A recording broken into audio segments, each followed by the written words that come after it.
shadows have offended, think but this, and all is mended, that you have but slumbered here, while these visions did appear. And this weak and idle theme no more yielding but a dream, gentles do not reprehend. If you pardon, we will mend.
So greetings and welcome to Gravity from Above. This is Byrne coming to you from Tbilisi, Georgia. And today I have the honor of having a very interesting puppet, a doll maker. Although in Georgia, you see, the problem is dolls and puppets have the same word, which is right. Tojina, or for plural, Tojinebi. And anyway, this is Jana Seven. And she is living in North Adams, Massachusetts. You should look that up on a map. And actually, we've been friends an awful long time. There was a bit of a break in between, but when we rediscovered each other, I found out, much to my great pleasure, she was making dolls. And not only was she making dolls, she was making exactly the kinds of dolls I love, which is to say, really cute, plush little dolls, not really fancy, but dolls that had real character and texture. So welcome, Jen. Oh, thank you. And I have to credit the early influence that you bestowed upon What did I do? My artistic sense. Yeah. Oh man, you can't underestimate what you did. Oh, really? That's good to know. Yes, one never knows. One never knows. So, no, all no, good. we all really good. don't. You know, you meet someone and you talk to them, and then sometimes your paths split. And then you find them again and they'll say, you said this one thing to me. And it's like something I don't remember saying. And that really affected. And I'm like, oh, that's really great. Oh, I have a feeling I would remember what I said to you if we had hours, but we don't. So we'll talk to each other and privately sometime. And okay, we can go through the list of things that you did. Yes. Okay. So this isn't about me though. This is about you. When did you start making your puppets? Sorry, dolls. Dolls. They look so much like wonderful puppets. When did you start making your dolls? I started making dolls, I think about 6 years ago.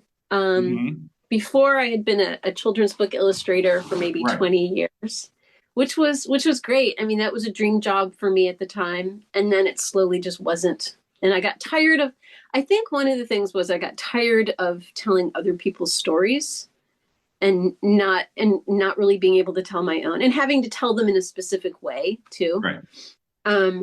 And I was also working digitally.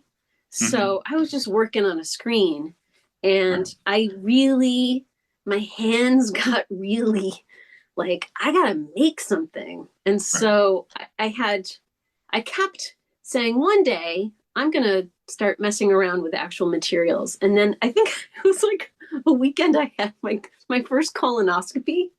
I was like, Yeah, it's often said that Americans, when you get to meet them, they'll immediately tell you something really personal.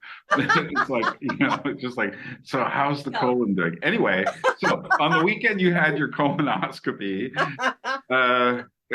Where could we possibly go from there? Go ahead. But I was like, if I have to go through this procedure, I want a treat at the end of it. And so I took the whole rest of the weekend to just play with stuff. Right. And like a material and wire and I started making like really small things with wire and paper mache. And then I was like, oh, wait a minute, I've got chicken wire in the basement because we've got a chicken coop. And so I brought up this huge bale of chicken wire and started constructing these like 5-foot tall cats and great big pigs and stuff. Okay. And I think it was just sort of like exercising things out of my head. And it was actually much easier to work big than to work tiny. Right. So I did that and just like, I can just fill our essentially you were stuck not being able to do a lot of movement for a little while. And but did you set yourself up knowing you were going to do that? Like, did you have material sitting around ready to go? Or no. Did you have to hobble around the house? And I think the only thing I went and got was tinfoil so that I could cover the wire with right. some material that I could then lay paper mache on. So that's all I was doing. So I was just like, I had newspaper because we have a wood stove. Right. I have flour because I bake bread. Right. So I was like, I've got chicken wire because we have chickens. So I was just like kind of pulling things together and using what I had. And that's kind of how I started. And then it became like a real obsessive drive so that anytime I wasn't, I started looking at the children's books I was doing as like these stupid things that I had to kind of get through so that I could get to the fun stuff. And I would spend like all nights, weekends, just working with. You have a very specific kind of image. I don't know if you have any dolls near you that you could hold up to the screen. I'm going to ask you to send me some photos. Okay, I will do video stuff, but maybe you could just. I'm working on this. Yeah, I'm working on this series right now, so I can hold him up. Yeah, he's dead, sadly, but I don't know. You can kind of see he's got a little texture and. Okay. Texture and sadness, which is what I do. Texture so is that his burial shroud? Actually, it's a story, kind of. Do you want me to tell you the story of him? Yeah, sure. Okay. So this is for a collection I'm doing with a friend for holiday season. Because for the holidays, everyone loves a dead doll. Absolutely. What else would you give a friend? But what else would you decorate with but a dead doll? But a death. So the story. I am so glad that I already know you and I don't have to worry about what, like if I was just meeting you right now and I didn't know, we didn't have this history of friendship behind us. And so I know your sense of humor and stuff. I would be walking really carefully right now. It's like, so why have you got a dead doll? Anyway, continue. all of my dolls, most of my dolls have some tragic story of death behind them, and I think we can talk about that too. Yeah, for this, because that just keeps seeping into everything. But for this, I'll make the background story really quick. But let me ask this. This is interesting though, because when we last spent a certain amount of quality time together in friendship.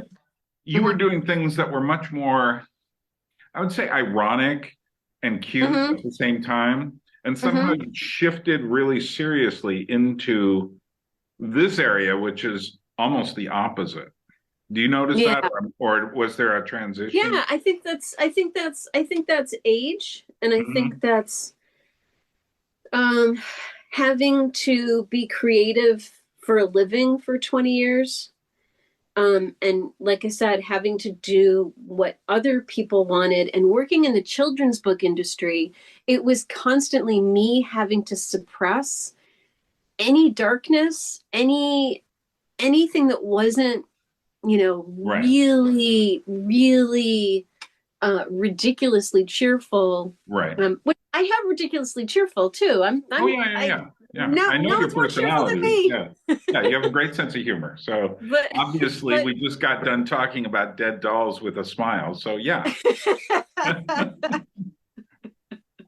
but oh man, but there's, it's the reality of life. There's also darkness. There's also Yes, there is. sadness, Yeah. and never being able to portray that was frustrating. And so I think kind of like when I stopped doing children's book illustration, I think that like the door in my brain just opened. It was like all the things that you couldn't do creatively before. Yeah. It's like you entered my world. Yes, exactly. John may have said that at some point. Yeah. He could have. I mean, the darkness has always been there, but it kind of gets stifled. So I'm much happier and healthier. I think that I don't have. Yeah. Well, they say that people who write like horror novels and such often are quite nice people to talk to because they've been able to exorcise a certain amount of the stuff that really troubles them into their art. Right, exactly. Well, it's examining stuff, right? And it's like that's what because yeah, I mean, I just like obsessive thoughts about death acceptance has really propels my work. Because we're all gonna die, right? And I'm hitting 60, so it's my parents are getting to that age, and friends' parents are dying, and well, I've already gone through that with my mother, and it was just my mother, right? And we'll just, without going into too much detail here, we'll just say I went through the hard way. So but that actually I was ready for it, so it was for me a very meaningful experience. And when I came out of the other end of that, I was feeling, it's just like, okay, I'm going to die. Right. And I'm no longer, I am now it. I don't have any children or a wife or anything, so I'm it. But that's also when I said, okay, well, let's take a little bit of that insurance money and go to Georgia, because I'd already discovered Georgia, and I said, this looks like a good place to go. So Right. It's when you make those decisions. Yeah. Because I think that people who get stuck, and that's a moment that a lot of people get stuck in, the death of relatives and such like that. And I had actually had put on the side, on the back burner of my mind, I knew my mother wasn't going to last a long time. And I had decided, well, this is something that would be good to do once my mother passes. And then I can, it's kind of like it opens a new door. Right. And you need to, I mean, the great thing about living here in Georgia, that's not, I'm living in Tbilisi, Georgia. I'm telling the people watching this, which is not a place between Athens and Macon, It's not near Savannah. It's in the Caucasus Mountains. Look that up. But the thing about doing that was it also does something because the language here is not connected to any other set of languages. And the alphabet here is positively psychedelic. And just the whole approach to life and everything, well, obviously there are commonalities because there's always commonalities, but oh my, the differences, And so what that does is it prods your brain to, you can't get into that kind of habitual behavior. And the habitual behavior is what gets you in the end. It's the thing that destroys the meaning of your life and such. And it sounds like you went through some sort of moment where you said to yourself, I need to get these things out. Yeah, absolutely. And what was that like when you started doing that? How was it received by, I mean, obviously you're actually selling things now, right? Yeah. And are you making a fair little living out of it? I am. Okay. I was surprised. I found people, which was kind of a shock. Yeah. I thought I would have to do like shows Right. and like get a table at a show and sell them. And I did 2 of those, one here locally. And that was interesting just to sort of get people's reaction to see, because I'd shown them at, I had them on the wall at a local little arts movie theater that we have here. And I did that maybe after 2 years of making dolls. And so I got to see people's reaction there, and it was really positive. So that was encouraging.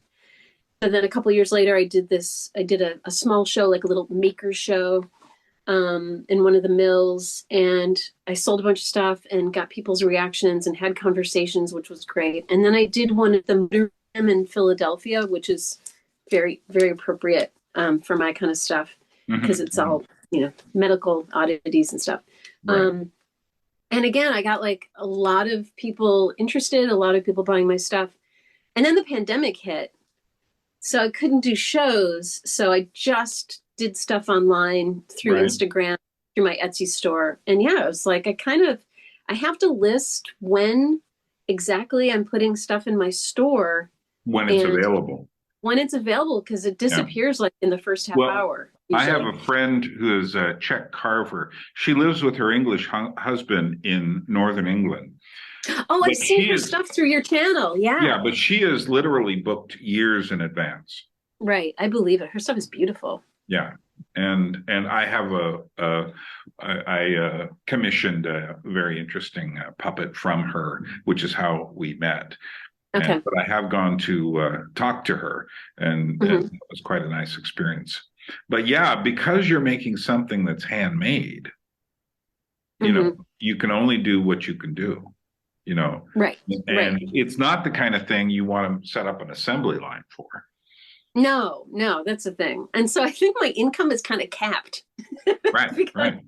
Because I can only make, and I mean, if I pushed it, I could probably make more dolls, but who wants to do that?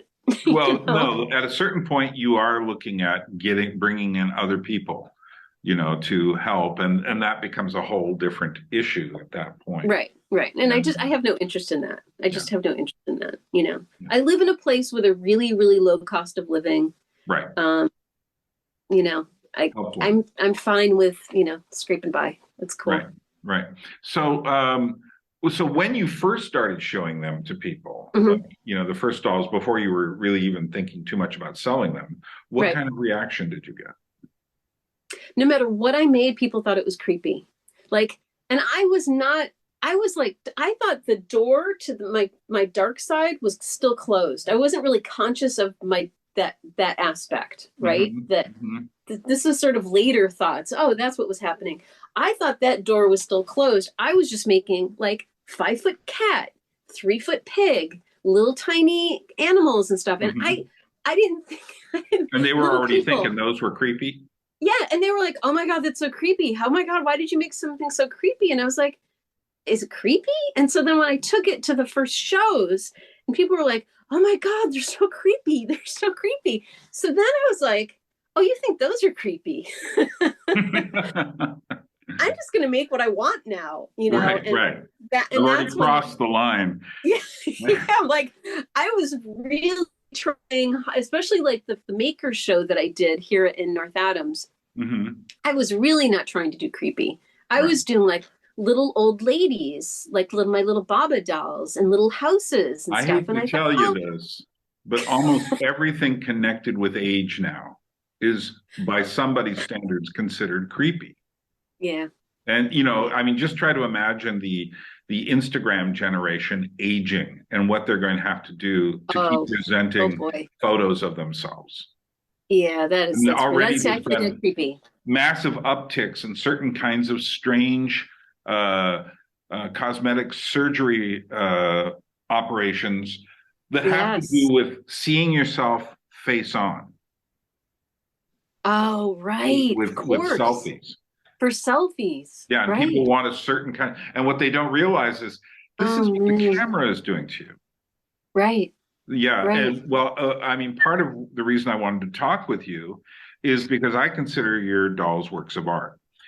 Thank you. I also understand that there are going to be people who consider these to be creepy. And I've been hearing this word applied to more and more things now. and it almost seems to be hovering around any old thing. Yes. Yes. Which and is anything really handmade, strange. for But sure. then we have now the younger generation literally has no physical stuff. That is to say, everything's a file online. The movies Right. they're Right. watching are digital, they're shiny, they're sleek. You Right. know, they're used to watching horror films, but horror films aren't creepy in that weird kind of sense. And Right. and at the same time, I mean, I feel the way you do. For me, when I make something, if someone calls it creepy, I'm like, yeah, of course it is. It's like, what's your problem? Right. Do you have a problem with old stuff that has texture? Because that's what I Right. see in your work is scads of texture. Right. Right. And that almost seems to be the real point, is like you were kind of doing this digital work, which, Hmm. it wasn't fully a textural kind of thing at all. Right. And Right. what texture you can get is it's difficult to achieve. Right. And so suddenly you go to what? Are you using like burlap? Do I see that in some of them? A lot of I mostly like really rough linen. Mm-hmm, mm-hmm. And What other fabrics and textures do you use? I use well, I clay I use for the faces, and I also carve wood. And fabrics I use is really a combination of either linens that I buy Mm-hmm. from Latvia, Okay. or I have just a huge trunk full of scrap fabrics Yeah. that I've just been collecting, and like old clothes that I can rip up. And I Uh, have as friends a who just, puppeteer, I do the same thing. I'm off, yeah, and yeah, even when I it's, got here, I started, oh, here's a fabric, and here's one, yeah, and if you look over here, I found this yeah. just in a kind of someone's bazaar in a flea market. It's just totally handmade. Oh, that's You know, lovely. yeah, That's and lovely. and to Yeah. me, it's like texture. I don't know if you watched my lecture on texture, but texture is almost like a nutrition. Hmm. It's like something we need in our world. And yet more and more we're getting what a friend of mine calls Netflix boxes, that people live in these kind of like dead, Right. kind of sterile spaces. And Right. the only thing going on is the screen, Right. you know? Right. Yeah. And Yeah. those people are going to have trouble with anything real. At the same time, however, just as if you didn't get enough vitamin C or protein, or if you had too much, in a way, I'm looking at a certain kind of cute imagery now as being like almost like leading people towards a sort of a aesthetic diabetes, where they're only getting this big-eyed cute The thing, big eyes. Yeah. Yeah. Yeah. and they're And yeah, not very getting smooth. the stuff that's more meaningful.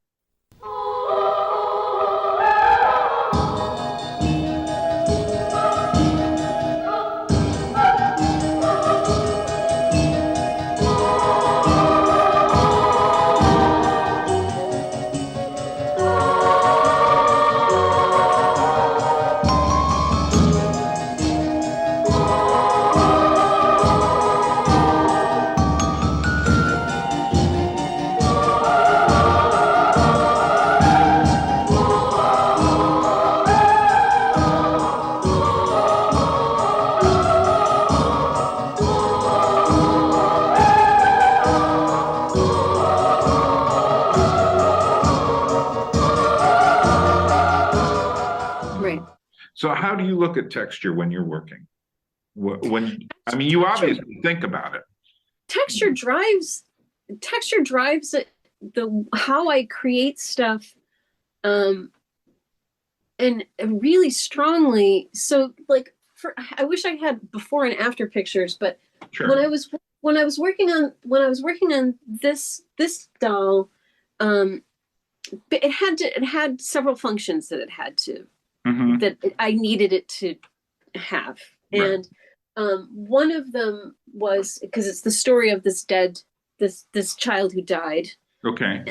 froze to death on his way to his grandmother's house. So Well, I had to, it's like, I don't know if you saw the video I just put out on fairy tales, but it's like an old school fairy tale.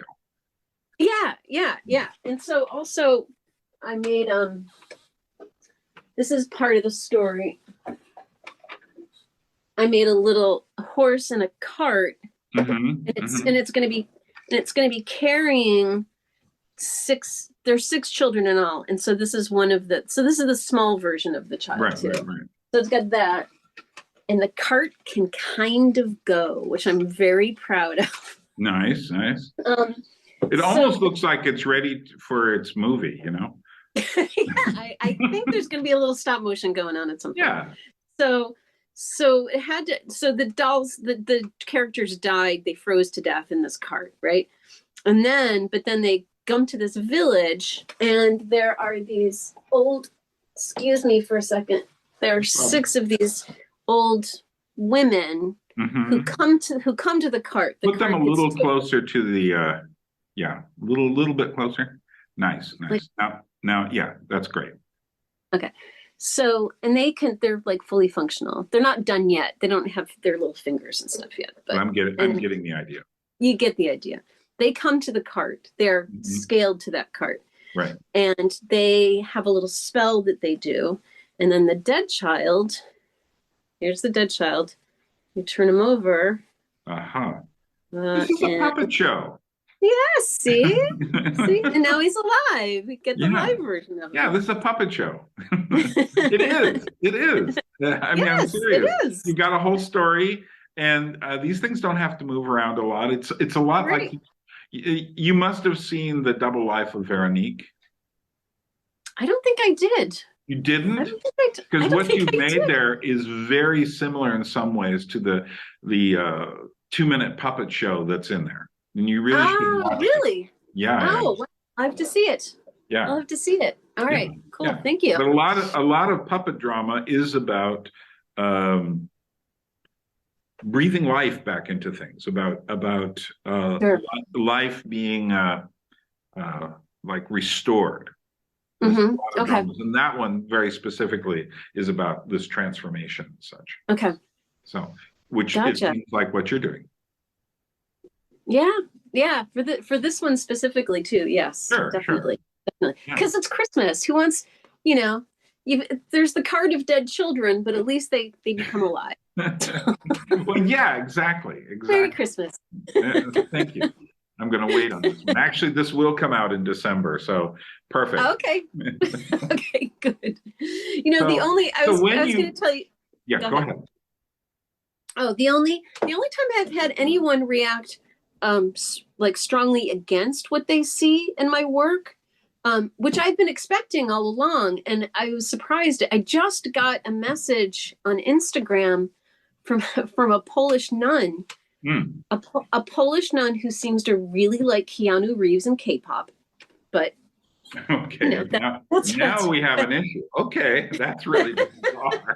Polish nun who likes K-pop and Keanu Reeves. Keanu Reeves in Tennessee. Anyway, go ahead. I'm trying to put this in the brain. Because she shared the memes, and I can't translate the memes, so I don't know what the memes are saying from the K-pop kids and Keanu Reeves, but and she expressed a sorrow in what I was doing with some other dead children that I'd made. Right. And so I've had a conversation with her about that. And unfortunately, using Google Translate, so I'm not sure if everything's coming across. But yeah, so far she's really been the only one who's taken issue with my sad. Well, it sounds like she's seeing a certain kind of sorrow to life and such, which is fine. She's worried about my soul going to darkness. Good for her. Yeah. So she cares for you. Yeah, no, it was lovely. I wish I didn't need to use Google Translate because it's been hard, having the conversation. That the thing though is that dolls, people tend to connect dolls with children, and because they do, when you're also using the doll as a comment on death, people then connect it with a comment on children. Yes, that's true. And of course, I don't know if you ever saw the essay I did about, it was called A Doll's Heart, and I did it on my site But basically, I was looking at the hyper realistic dolls and and also the women who would try to turn themselves into a Barbie and things like that. Dolls. Yeah. Oh yes, I did. Yes, I did see that. Yeah. And one of the things, I got a lot of very odd comments on that. And they're all still on the page. They just go down and down and down because these things really hit a nerve. And you know, and some of the dolls are very sexualized, which hits a nerve. Some of them are actually, you know, there are these large silicone sex dolls, which are quite bizarre. And it's a whole world of there's the BJD doll, which is the ball jointed doll. And that tends, you know, people pride themselves on making them anatomically correct. Not that anybody has ever looked as thin and emaciated as those dolls.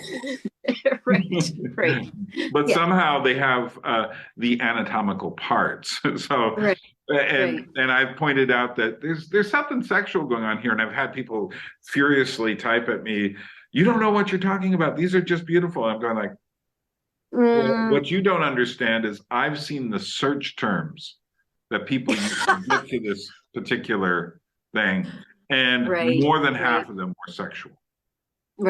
Like doll nipples or something like, you know, it's just like, okay, what's going on out there? You know? So, yeah. But tell me your process of like, you know, you're getting an idea.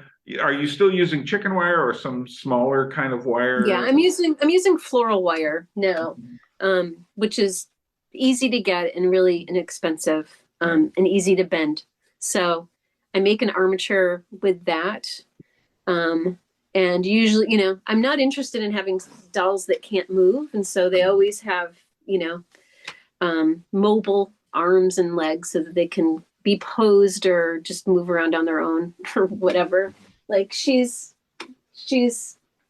that's a puppet. Yeah, she's a puppet. She's a puppet. I'm just pointing this out. And she's got I put her arm strings are through like little holes, and so you can just pull the That's quite cool. You have to watch out. You might get some people reacting to this who will then ask you to make puppets for them. Not that, I mean, technically, mechanically, on an engineering level, you're not there. But design-wise, what you're doing is exactly the kind of thing that people appreciate for puppets now, who really understand puppetry. Gotcha. Yeah, the mechanics of actual, like, putting together a marionette are really intimidating. And not really what I'm super interested in, because that's a whole other thing. I understand. But you can also, rather than making this obvious marionette kind of structure, you can also improvise. And people do this sort of thing all the time. But, you know, that's something we can talk about at another point. And I can give pointers on all sorts of improvisation techniques. For instance, I figured out by watching a video that you can make just a one-string puppet. Okay. Oh, I would. Yeah. If you ever watch the video I made on my Gravity from Above channel, I have a whole, like, I think it's like 45, 50-minute long video on basically marionettes and what is a marionette. And I show in there a scene from of this guy who made these really delicate one-string puppets. Right. And they're really beautiful. So what's the future for you with puppets? With puppets, etc. My immediate future is to finish this collection, and then I've got a whole collection I'm doing for the Morbid Anatomy Museum in Brooklyn. It revolves around death acceptance. Okay. That I'll be showing in April. And then whatever my brain wants me to do. Okay. I've been having more fun with dolls. I've been sort of playing with the puppet concept more, and doing some hand puppets and finger puppets and stuff. So I really like that. Right. Well, I am running out of time on this. So I have one last question. It is the most difficult question for you. Yeah. What is a doll? Oh, you shouldn't. Oh, what is a doll? I know. I ask puppeteers all the time, what is a puppet? And I always tell them this is the most difficult question. Oh, a doll is something that humans have created to comfort themselves. That can I've look heard like someone them. once say that the difference between a doll and a puppet is with the doll faces you. And with Yeah, a puppet, yeah, it faces others and you perform it for other yeah, people. yeah. I think that's why I'm more interested in dolls. Yeah. I need to surround myself with these faces. Well, in a way, they're talking Very to you. comforting. Oh yeah, totally. Yeah, yeah. I'm reading a very interesting book on of essays on dolls and puppet-like dolls and such like that. And Okay. I'll give you a link. In fact, I'll put a picture of it here on this. Okay. Okay. Well, Jana, thanks for taking your time to explain why your dolls are not really creepy, but actually really. beautiful. And Thank you. And I wish you well continuing on with them. Well, I'd like to thank Jana for coming along today. That was an excellent conversation, and it was wonderful to spend time with an old friend again. And I will be featuring some clips from this interview along with other, what shall we say, images that you haven't seen in my series called The Cute and the Creepy, which is on my other channel called The Anadromous. Meanwhile, if you wish to support this channel, there is a PayPal link down below. And like, share, subscribe, do those kinds of things. That would be very helpful.